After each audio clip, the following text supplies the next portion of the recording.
Je nous sais également 2 Corinthiens 4, verset 18.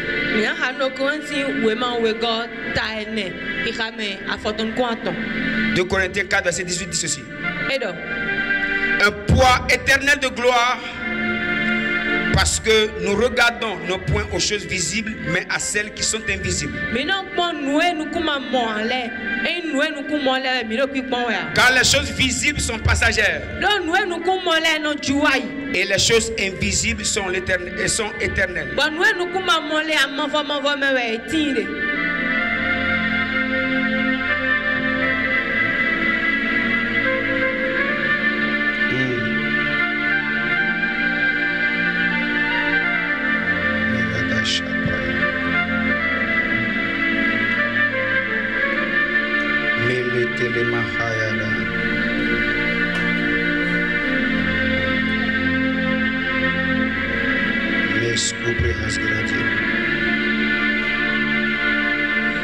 Hébreux 11, verset 3.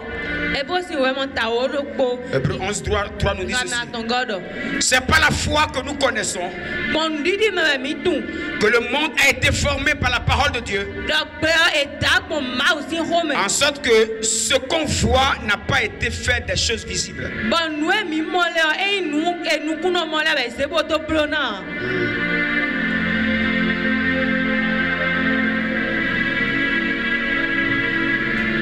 Donc les choses visibles sont tirées des choses invisibles.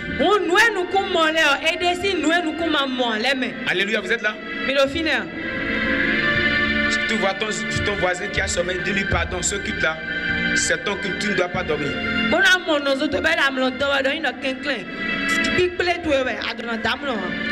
Je voudrais vous dire ceci. Le hasard n'existe pas.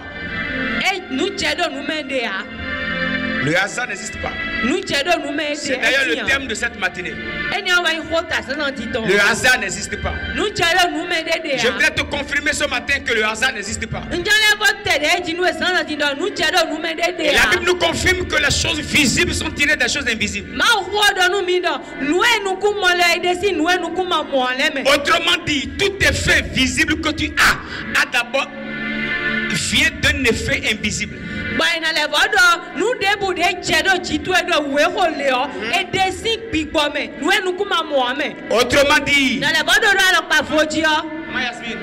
Autrement dit,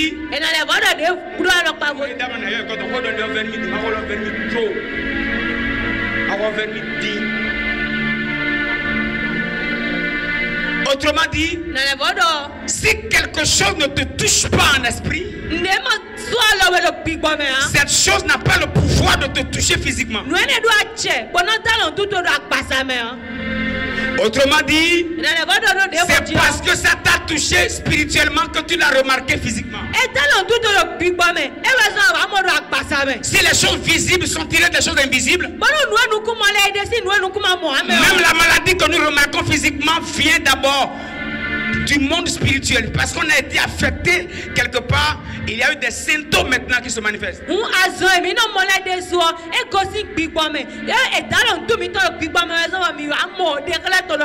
C'est la loi du cause à effet.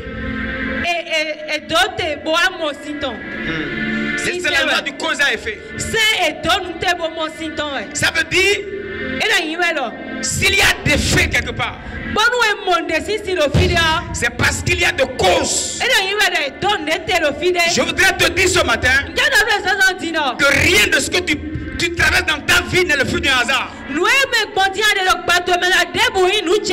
Tout ce que tu vis est le résultat de quelque chose qui se passe quelque part. Que tu le saches ou pas, c'est la réalité. Et s'il y a des personnes qui pensent que le monde là a été créé par le hasard, c'est un mensonge.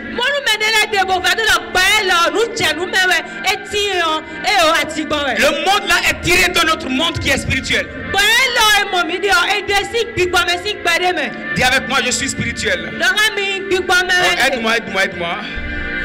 Dis je suis spirituel. Dis encore je suis spirituel. Voilà pourquoi le roi ici, il voulait une victoire physique. Et il est allé voir le prophète en secret afin d'activer la victoire dans le secret. Parce qu'il sait que la victoire qui n'est pas spirituelle ne peut jamais être physique.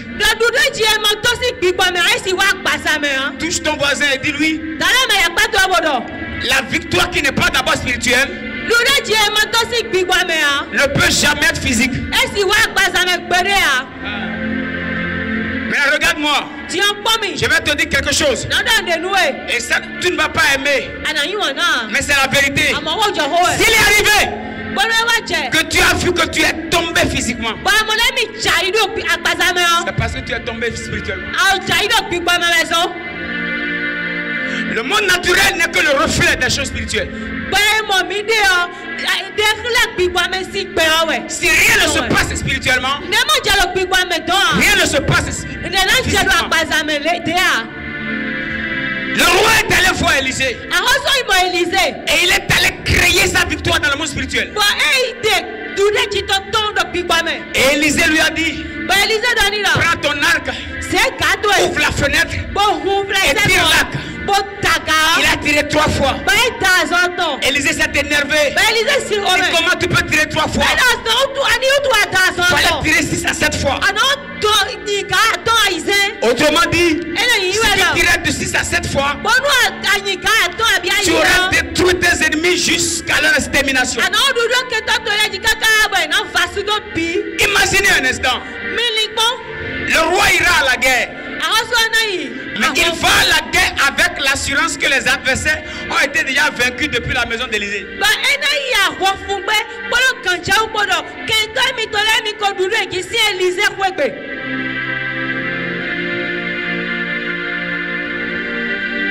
Il y a des batailles qui t'effraient physiquement parce que tu ne les as pas affrontées spirituellement.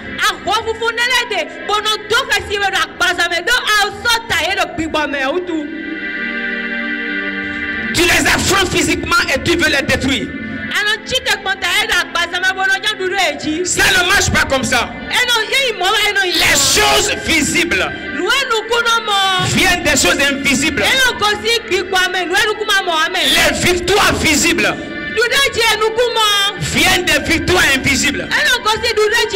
Les échecs visibles ont été créés par des échecs spirituels.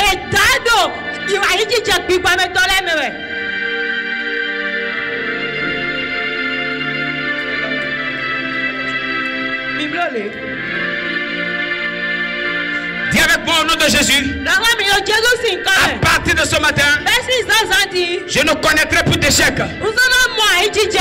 Dis-le bien, dis-le bien. Je ne connaîtrai plus d'échecs.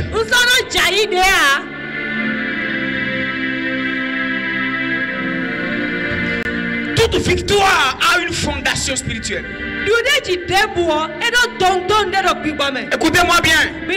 L'enfant de Dieu doit comprendre qu'avant d'affronter certaines réalités, il doit d'abord aller rencontrer Dieu. C'est de là qu'on reçoit la force d'affronter les adversaires. Celui qui ne se présente pas devant Dieu et qui veut se présenter devant les hommes va toujours échouer.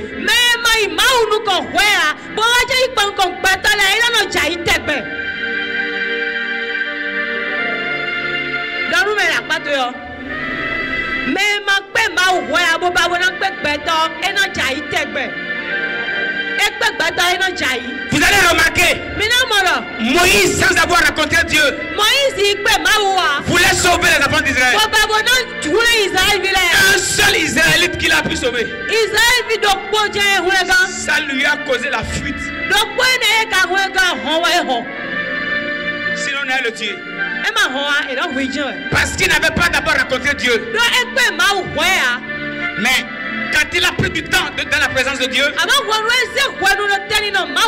il va devant Pharaon.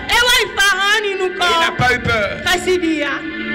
Pharaon te fait peur parce que tu n'as pas vu Dieu avant de voir Pharaon.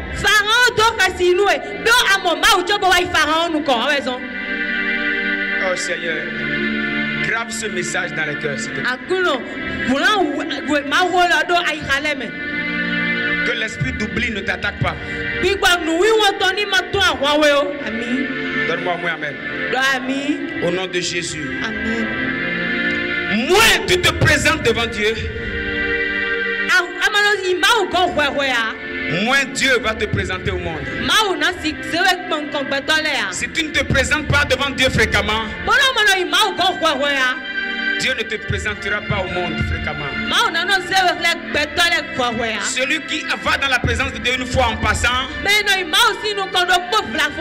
va avoir devant les hommes des victoires une fois en passant.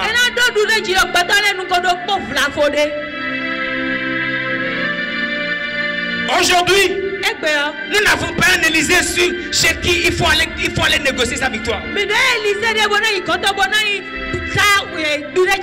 Jésus dit, quand tu pries là, en attention, il y a là ton Père qui est dans le lieu secret. Écoutez-moi bien. Si tu n'as pas de lieu secret, tu n'auras jamais de lieu public.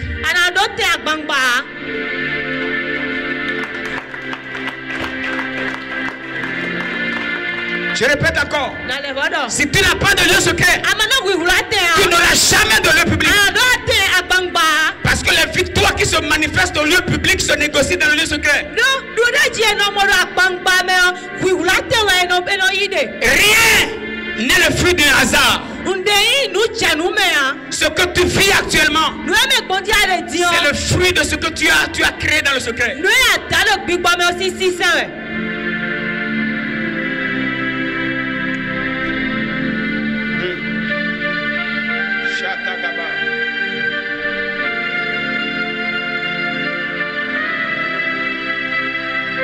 Le Dieu qui ne te connaît pas dans le secret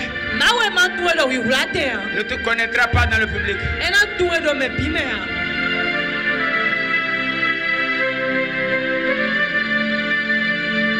Le Dieu qui ne te voit pas dans le secret,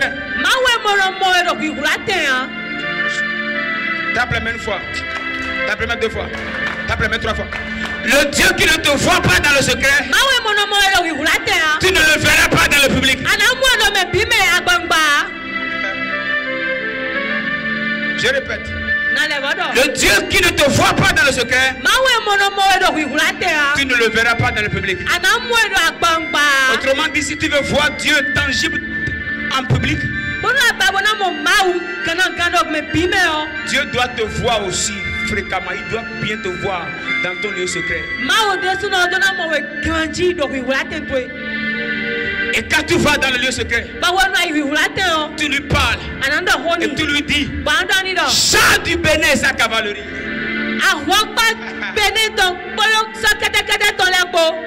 Chant de ma vie et sa cavalerie. Chant de mes promesses et sa cavalerie. Chant de ma fille et sa cavalerie. Chant de mon foyer et sa cavalerie. Chant de mes batailles et sa cavalerie. Chant de mes finances et sa cavalerie. Chant de mes opportunités et sa cavalerie. Chant de mes voyages et sa cavalerie.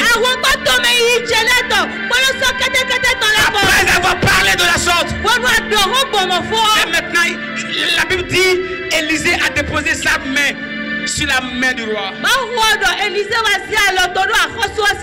Et il dit maintenant, tire-la.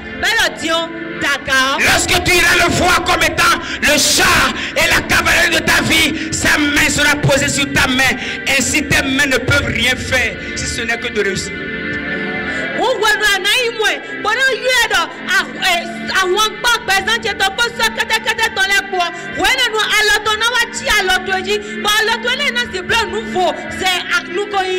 Tu es un roi.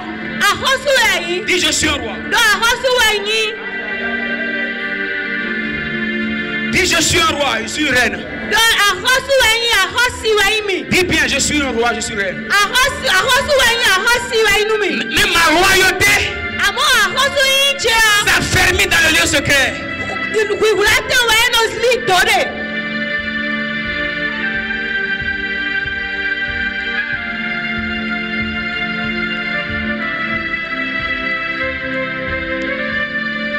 Ma royauté s'affermit dans le lieu secret. Là où il y a le roi des rois.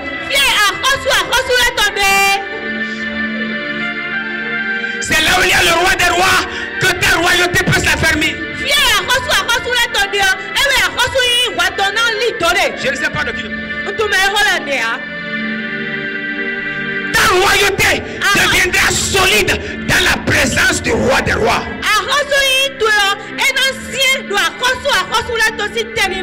Mais si tu quittes le lieu secret, tu vas quitter ton trône. Tu vas perdre ta couronne. C'est ainsi que tes paroles ne seront plus respectées, parce qu'un roi sans trône et sans couronne, on le traite comme un homme vulgaire.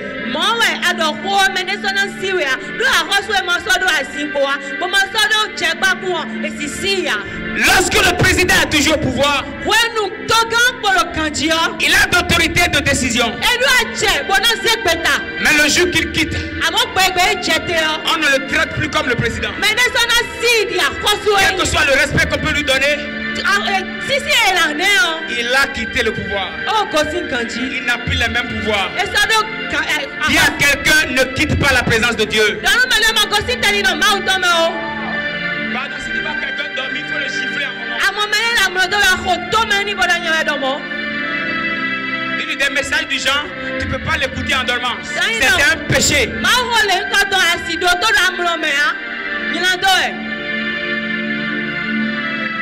Si tu quittes la présence de Dieu, tu as quitté le palais. Et si tu as quitté le palais, tu as quitté le trône. Et si tu as quitté le trône, tu as perdu ta couronne. Écoutez-moi bien. Même si nous aimons le président Yaïboni n'importe comment, on peut aimer Kérékou n'importe comment, il ne peut plus nous donner d'ordre ici au Bénin. Maintenant tout le monde va suivre.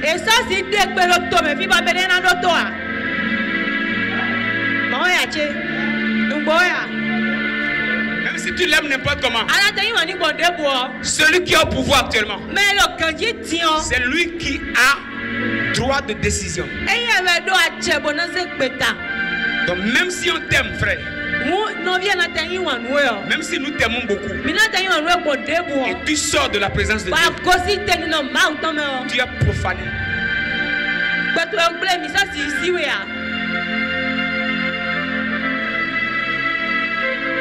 Si tu sors du lieu secret, tu deviens un homme ordinaire. Tu deviens une femme ordinaire. Les démons peuvent te désobéir. Demeure dans la présence de Dieu.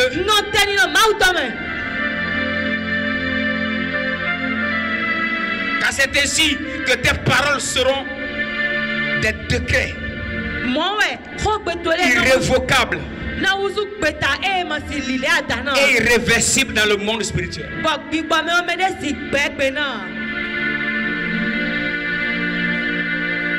Si tu remarques des résistances physiques, des manques de respect, des manques de considération, des abus de langage, des situations humiliantes dans ta vie, c'est parce que tu as quitté le palais.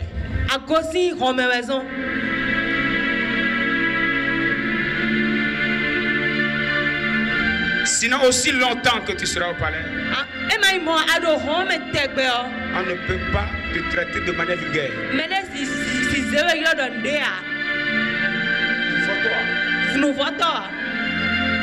Si tu remarques qu'on te manque de respect, si tu remarques qu'on te fout le pied, tu parles, on t'écoute, c'est parce que tu as perdu quelque chose.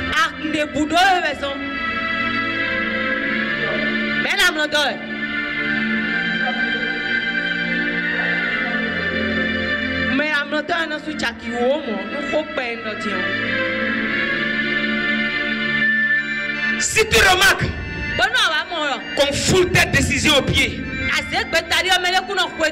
c'est parce que tu as quitté le palais. Ce qui fait ta force, on te l'a arraché. La bonne volonté de changer les choses ne suffit pas. Mais c'est quand tu seras au palais, quand tu seras au pouvoir, que tes paroles seront sacrées. Même si vous n'aimez pas un président et il parle, tout le monde doit obéir. Si tu n'obéis pas, tu sais où tu dois te retrouver.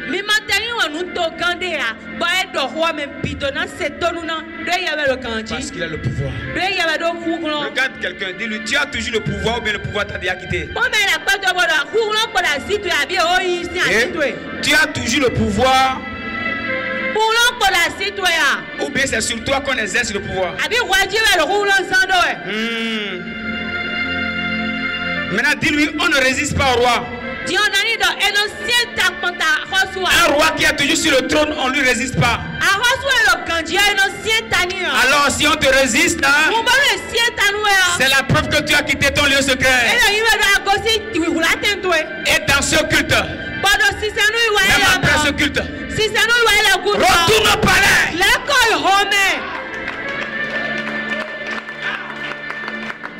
Retourne au palais. Va reprendre ton pouvoir. Va redresser les choses. Va organiser les choses. Les démons qui t'ont embêté là, va les recadrer. Je vous dis ici un jour, je me suis fâché quand je suis entré dans la présence de Dieu. J'ai dit Satan, c'est moi tu as fait ça. Je vais te faire ça.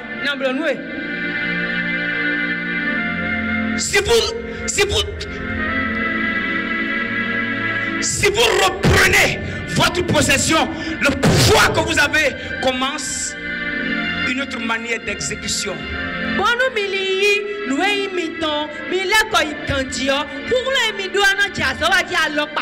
Je déclare sur toi ce matin, ce qui te résistait ne va plus te... Ce qui te résistait ne va plus jamais te résister. Les adversaires qui te résistaient, ils ne pourront plus te résister. Parce qu'à partir de ce matin, tu retrouves encore ton pouvoir.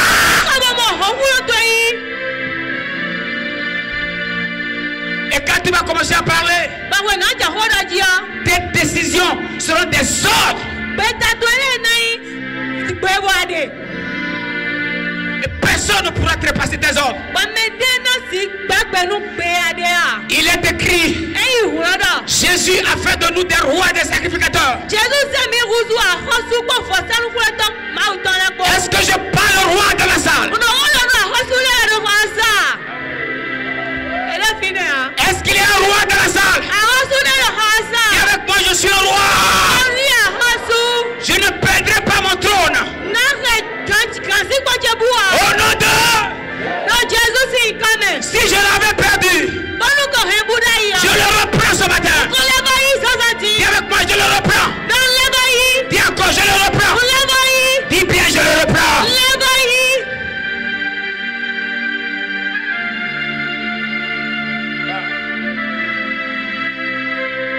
Les esclaves sont aux chevaux, sont sur les chevaux.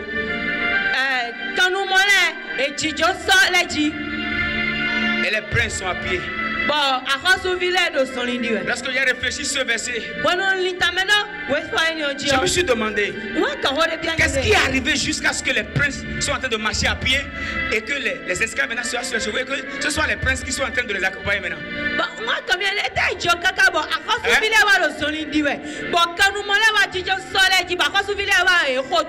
C'est parce que ce prince a quitté le palais.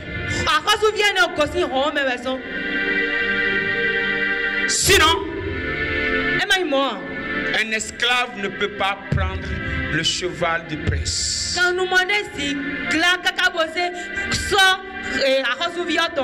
Ou le jour qu'il prend le cheval, c'est juste pour l'aménager.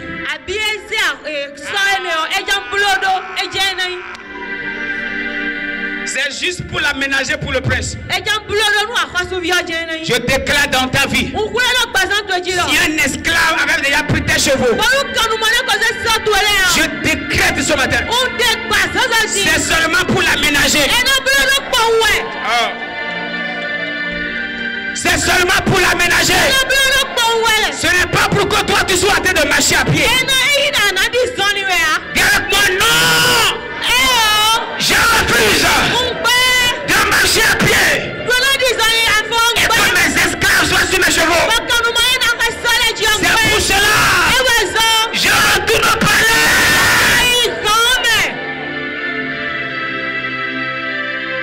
Le hasard n'existe pas. Si le prince prend le cheval, maintenant l'esclave peut commencer à marcher. Et si c'est le prince qui marche à pied, c'est parce que le prince a quitté le palais et l'esclave maintenant a pris les chevaux. Mais je déclare ce matin, au nom vivant de Jésus, que les esclaves qui avaient pris les chevaux, nous les ordonnons de les libérer. À partir de ce matin, pendant que tu es debout, je déclare, tu retournes au palais, tu retournes au palais, tu retournes au palais, tu reprends ta place, tu reprends ta place, tu reprends ta place, tu reprends ta place, tu reprends ta place, au nom de Jésus. Après cette matinée, les démons qui t'embêtaient ne pourront plus jamais te regarder en face. Ils vont commencer à te regarder comme le roi. Le roi ne négocie pas. La reine ne négocie pas. Le roi ordonne. Est-ce qu'on peut ordonner là? Dis j'ordonne. Celui qui garde mon argent, libère.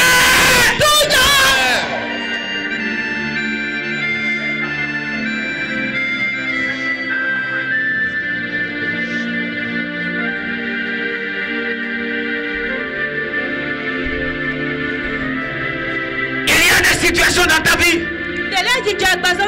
Et à partir de ce matin, tu dois retourner dans le lieu secret et tu dois les redresser.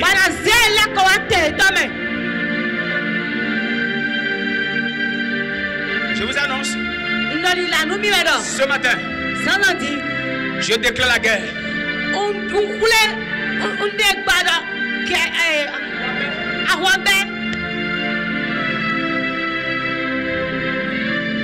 S'il y a un ennemi qui nous rendait la vie compliquée, je lui fais la promesse de cet hôtel. De cet hôtel. Je promets à cet ennemi-là, soit tu lâches ou la vie te lâche. Amen. C'est ainsi que je parle aux ennemis de ta vie. S'ils ne veulent pas lâcher ta vie, alors qu'ils lâchent leur vie.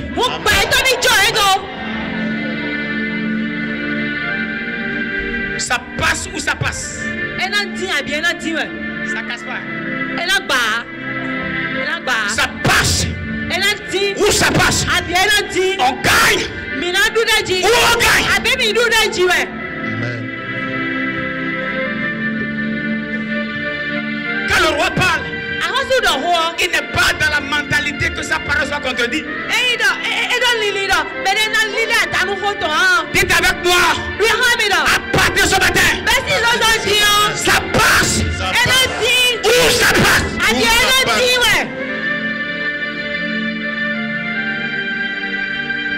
Dites au nom de Jésus, je déclare au monde spirituel, je gagne ou je gagne.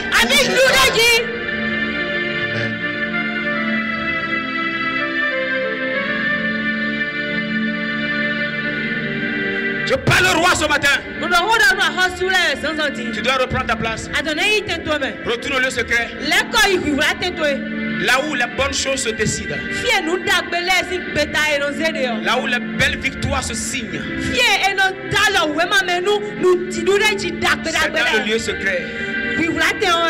Parce que le hasard n'existe pas. Ce que tu crées là-bas, c'est ce que tout le monde va voir ici.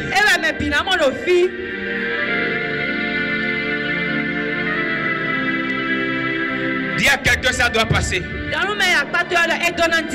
Dis-lui, ça doit passer. Dis-lui, ça doit passer. Dis-lui, ça doit passer. Dis-lui, trop c'est trop. Dis encore, trop c'est trop. Tu vas faire une prière de 15 secondes. Dis au nom de Jésus. J'ordonne que ça passe. Où ça passe? Je parle aux ennemis. En tant que roi, je suis dans le lieu secret. Je signe ma victoire. Je vous ordonne. Libérez mon territoire. Ça passe. Où ça passe? Prie au nom de Jésus. Tu ne pries pas.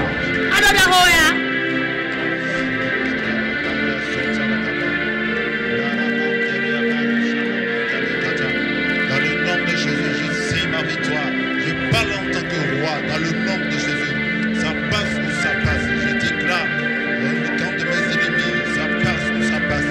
Je parle en tant que roi, ma décision est incontestable. Dans le nom de Jésus-Christ, dans le nom de Jésus-Christ, dans le nom de Jésus-Christ, à partir d'aujourd'hui, ça passe ou ça passe. Ça passe ou ça passe. Ça passe ou ça passe. Il n'y a pas d'alternative.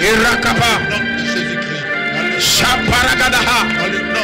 Les Safiatoa. Autrefois, écoutez-moi bien. Mais maintenant, on est dans l'idée d'Ahodji. Vas-y. Dans le nom de Jésus. Dans le nom de Jésus. Dans le nom de Jésus. Prends des décrets dans le monde spirituel. Ça passe. Tu es un roi. Tu es une reine. Décrète des choses. Vous qui résistez autrefois à mes prières. À partir d'aujourd'hui, écoutez-moi bien. Vous obéissez à chaque parole qui sort de ma bouche. Parce que ça passe ou ça passe. C'est le décret d'un roi. Et il n'y a pas d'opposition. Dans le nom de Jésus. Dans le nom de Jésus. Au nom de Jésus. Assieds-toi sur ton trône. Alors si vous remarquez qu'il y a un roi qui marche à pied, c'est parce qu'il a perdu ses grades.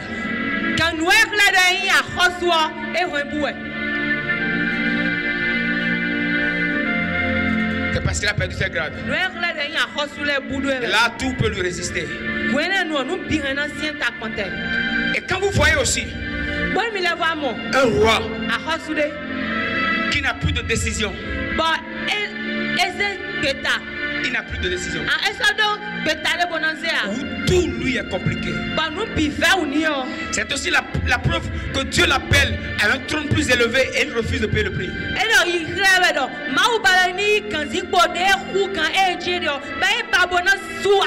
Écoutez-moi bien. Lorsque Dieu te veut à une dimension élevée et tu refuses de payer le prix, dans le monde spirituel, tu es qualifié comme un rebelle.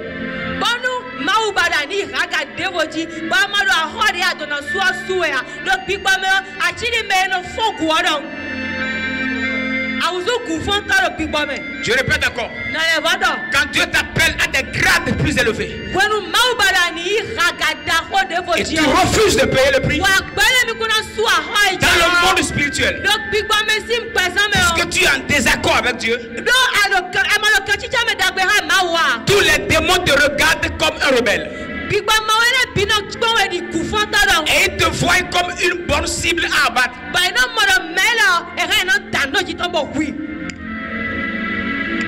Il y a des combats que nous avons parfois. Ce n'est pas que Dieu nous a abandonnés, mais juste Dieu nous demande de monter le niveau et on refuse. Alors sur ce, il y a des démons qui te voient comme des rebelles et ils reçoivent le droit légal de t'attaquer. Parce que tu refuses de prier. Dieu te dit prie, tu refuses. Dieu te dit jeûne, tu refuses. Tu as reçu des prophéties qui te disent de prier, tu refuses. Dans le monde spirituel, tu es qualifié comme un rebelle.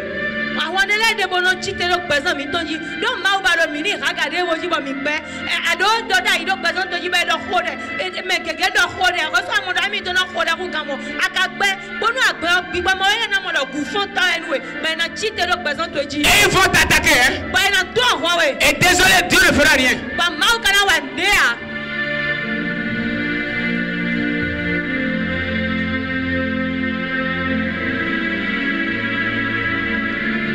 Vous qui avez déjà reçu des convocations de Dieu pour sa présence et vous avez refusé, les attaques que vous remarquez parfois, c'est parce que vous êtes des rebelles et les démons se trouvent dans le droit légal de vous attaquer. Qui sont là?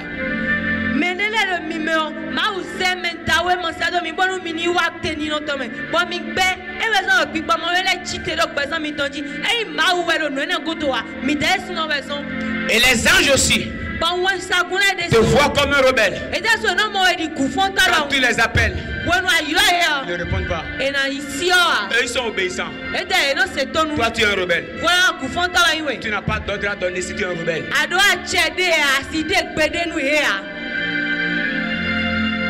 Où sont les instructions que Dieu t'a déjà données, auxquelles tu refuses d'obéir? Tu es qualifié par les anges de rebelles et même des démons de rebelles.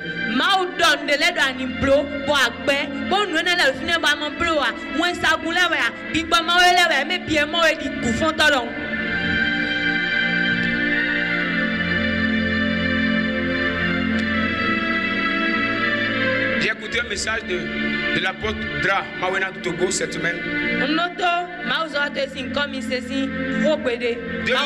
Dieu lui dit faire 21 jours de jeûne. Il entre dans la présence de Dieu. Après 5 jours, il ouvre la porte, il sort. Je sais pas facile. Et une autre fois, il dit bon, maintenant je vais le faire. Il entre dans sa pièce. Il ferme la porte. 7 jours après, il est ressorti. C'est pas facile. Une troisième fois, il dit bon, maintenant, si j'entre, si je ne finis pas, je ne sors pas. Il entre. Il fait 10 jours. Il ouvre encore la porte. Et une autre fois, il dit maintenant, il appelle sa femme. Il dit bon, la clé est restée à l'intérieur. Maintenant, tu gardes la clé. Si je ne finis pas, n'ouvre pas la porte. Même si je toque, refuse d'ouvrir. Et il est entré, il a commencé à prier. 5 jours, 10 jours, 15 jours, 17 jours. Il vient sur la porte. La femme dit, il reste encore. Si ça n'atteint pas 21 jours, si tu vas mourir là-bas, paix à ton âme.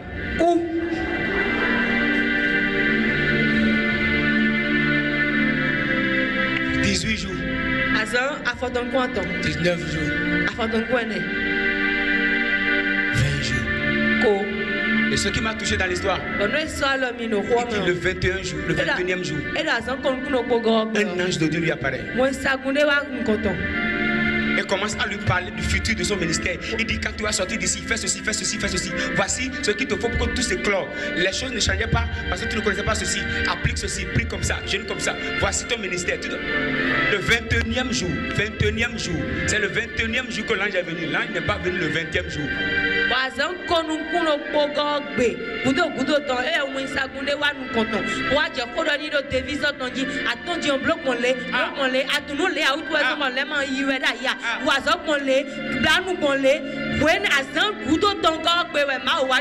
il dit c'est à partir de ce jour qu'il a commencé à voyager dans le monde entier. Dieu t'a dit de jeûner. Il t'a dit de prier. Tu commences, tu laisses. Tu commences, tu laisses. Sois en train.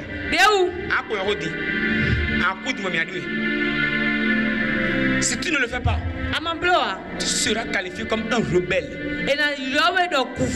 Et les choses ne vont pas t'obéir. Les choses vont te résister. Dieu n'est pas influencé par nos pleurs. Ça ne te fait rien. Et tu regardes. moi. Amachite bon no ma do ablo ani blo ama blo a do finu bla vie henso ra comme do yade me e go no e kon. Ne pleure n'influence pas Dieu. Quels sont les codes qu'il t'a donné que tu n'as pas encore tapé? Va taper les codes et tu vas remarquer ça va se déverrouiller. Avi mi ton le do sisile lo maudia. Nous e do woni blo le I blo e a blo trop la mon nez à mon siton. Dis à quelqu'un. Respecte les codes. C'est un nous dis respecte les codes. C'est un nous et tout va te respecter. Bon les binas c'est un nous. Respecte les codes. C'est un nous et tout va te respecter. Bon nous binas c'est un nous. Vous savez lorsque Adam était dans le jardin. Bon Adam no. Les lions lui obéissaient. L'or qui était dans le jardin lui appartenait. La terre lui obéissait. Mais quand il est sorti du jardin, tout lui résiste. Même la terre commence à créer des ronces. Et lui qui a nommé le lion, le lion le voit maintenant comme une nourriture bien préparée. Mais quand il était là-bas, il était dans la présence de Dieu. Il avait le contrôle. C'est lui qui était la menace. Mais lui, quand il est sorti, même les anges qui sont censés le garder, désormais gardent la porte avec épée. Autrement dit, viens ici, tu vas voir.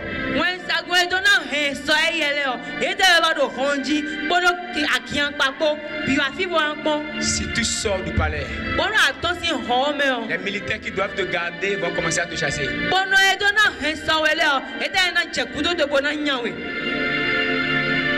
Je répète. Président, si tu quittes le palais là, les militaires qui te respectent aujourd'hui, si on leur donne d'autres pour t'arrêter, ils vont courir t'arrêter.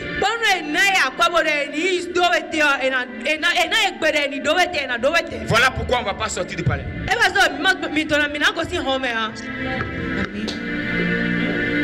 Il y a quelqu'un qui ne sort pas du palais. Il y a quelqu'un qui ne sort pas de la présence de Dieu. Dis-lui encore, ne sors pas. Dis-lui bien, ne sors pas là. Dis encore, ne sors pas. Il faut le menacer, dis ne sors pas. Ne sors pas.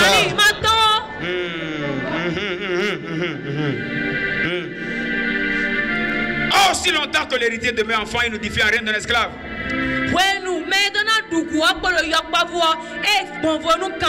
Mais s'il grandit, il aura l'héritage de fils. Dis à ton voisin à côté, il faut un trône élevé pour avoir un respect plus élevé. Un trône plus élevé égale un respect plus élevé. Aïe, aïe, aïe. Dis-lui encore, un trône plus élevé donne droit à un respect plus élevé. Donne droit à une considération plus élevée. Un trône plus élevé donne accès à des grâces plus élevées.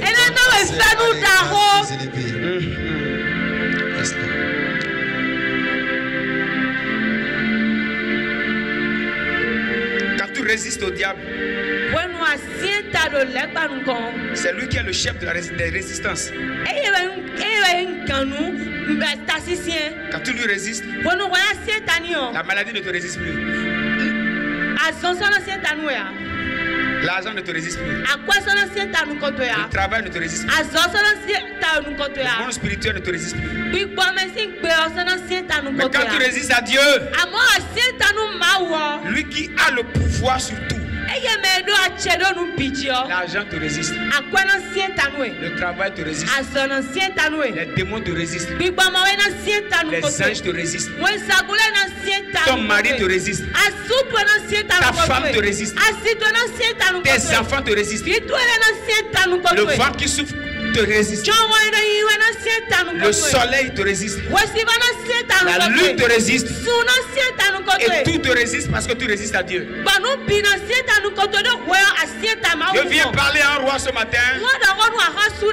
Le hasard n'existe pas. Les choses que tu remarques de négatif dans ta vie, c'est parce que tu n'es pas allé dans le lieu secret. Retourne au palais là. Et tu reprendras ton bâton de commande. Est-ce qu'il y a un roi qui est dans la salle ce matin? Est-ce qu'il y a une reine qui entend ma parole? Est-ce que cette parole vient trouver quelqu'un? Si tu remarques que tu n'as plus de considération, c'est parce que tu as perdu quelque chose. La bonne nouvelle est que tu dois retrouver cette chose avant de sortir.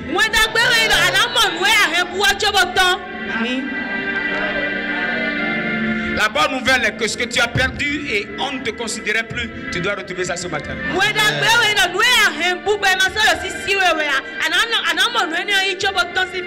y a besoin d'un pianiste. Et tu te tiendras debout, on va exécuter ce cœur.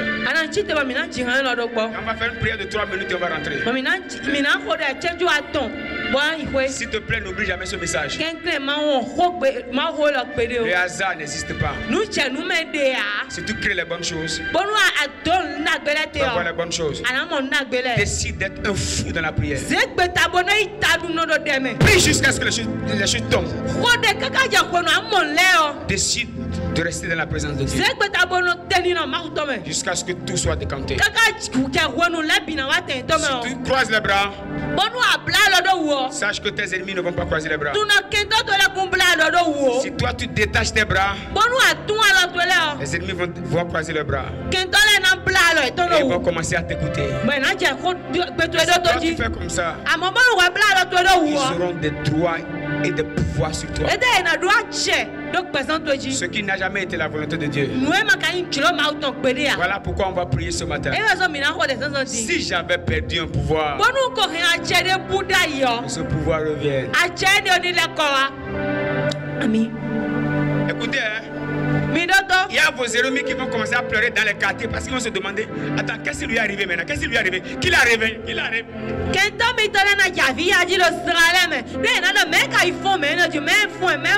Qui l'a réveillé? Nous on le voyait dormir et on voyait qu'on avait l'avantage, non? C'est lui qu'on était en train de traîner partout spirituellement là, non? Qu'est-ce qui lui est arrivé? Tu vas faire cette prière avec moi. Seigneur, que mon trône perdu soit récupéré maintenant. Je veux commencer à décider à nouveau. Je veux commencer à commander à nouveau. Si tu as compris ce message, il faut commencer à prier de tout ton cœur.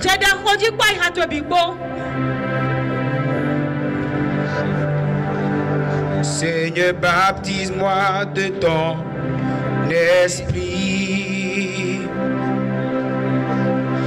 J'ai besoin d'une nouvelle touche.